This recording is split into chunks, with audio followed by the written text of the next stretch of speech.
First step, আল্লাহ আগে তাদের পাপগুলো ক্ষমা করে দিবেন, আলহামদুলিল্লাহ বলতে হবে। সেকেন্ড স্টেপ, যেহেতু ক্ষমা করে দিবেন, এরপর আপনাকে কোথায় যেতে হবে? জান্নাত। এটা পুরস্কার দিবেন আল্লাহ, এটাই তাই বললেন, ইন্নাল মুসলিমিনা ওয়াল মুসলিমাত, তারা হবে মুসলমান নর এবং মুসলমান নারী। আমরা যারা এখানে বসে আছি তারা কি সবাই মুসলমান? সবাই মুসলমান তো, রাইট? আচ্ছা, আপাত দৃষ্টিতে মুসলমান, কার্যকলাপে যাই হোক না কেন। আচ্ছা, মুসলমান হতে গেলে কি করতে হবে? আল্লাহ নবী সাল্লাল্লাহু আলাইহি ওয়াসাল্লামকে একজন ব্যক্তি কোশ্চেন করছেন, আসআলু আলাল ইসলাম, ইসলাম কি ইয়া রাসূলুল্লাহ? ক্বালা নবী সাল্লাল্লাহু আলাইহি ওয়াসাল্লাম, এক, শাহাদাতু আন লা ইলাহা ইল্লাল্লাহ, আল্লাহ রাব্বুল আলামিনের প্রতি সাক্ষ্য দেওয়া তিনি এক, তিনি ছাড়া সত্য কোনো মাবুদ নেই, ওয়া আন্না মুহাম্মাদুর রাসূলুল্লাহ, এবং আল্লাহ নবী সাল্লাল্লাহু আলাইহি ওয়াসাল্লাম তার প্রেরিত বান্দা বা রাসূল। সেকেন্ড, ওয়া আকিমুস সালাহ, কি করতে হবে? সালাত আদায় করতে হবে। যদি সালাত আদায় করতে হয় তাহলে মুসলিম, যদি সালাত আদায় না করে তাহলে মুসলিম নয়।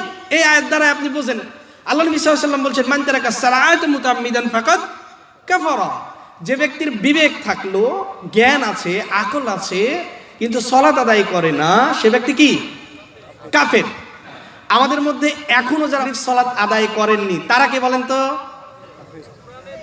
এই দৃষ্টিতে কাফের, রাইট? এই দৃষ্টিতে কাফের।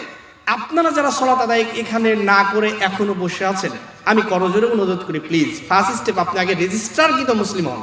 কি হন ভাই? সালাত কবুল হবে কি হবে না আমি সেই দিকে যাচ্ছি না।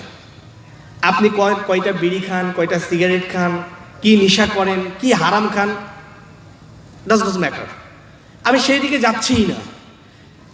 আপনারা কেউ কাউকে বাধাও দিবেন না। কেউ যদি সিগারেট বিড়ি খায়, তুমি সিগারেটও খাচ্ছ, সালাত আদায় করছো, ভাই এই কথা বলবেন কেন? কয় আপনি যা করেন, দুনিয়ার যা করেন, আগে তো ভাই আপনি রেজিস্টার কিন্তু একটা মুসলিম হন। কি কথা কি বুঝতে পারছেন?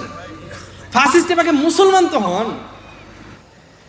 যে স্ত্রী এখনো সালাত আদায় করছে না, একবার দুইবার বারবার নসিহত করছেন, তারপরে সালাত আদায় করছেন না, আপনার জন্য আমাদের এই মঞ্চ থেকে নসিহত, এরকম 1000টা স্ত্রী তালাক দিতে হবে। পারবেন তো ইনশাল্লাহ? বাহ, জোশ আছে। তাই বলে আজকে রাতে শুরু করেন না, একটু কৌশলী হন।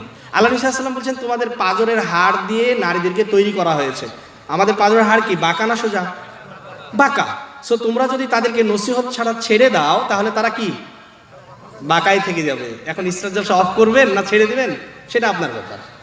এর জন্য প্রতিদিন নসিহত করেন, না শুনলে বিদায় করে দেন, নো প্রবলেম। প্রথম কথা বললাম, তাদেরকে মুসলিম হতে হবে। যেই সব মহিলা সালাত আদায় করে না, যেই সব বাবার মেয়েরা সালাত আদায় করে না, তারা মুসলিম না। ওই বাবার ভাত খাওয়ার অধিকার ওই সন্তান ও মেয়ে রাখে না, অসম্ভব। অতএব মনে রাখবেন, আল্লাহ রাব্বুল আলামিন এটা বলছেন, আল্লাহ তাদেরকে ক্ষমা করবেন এবং পুরস্কৃত করবেন।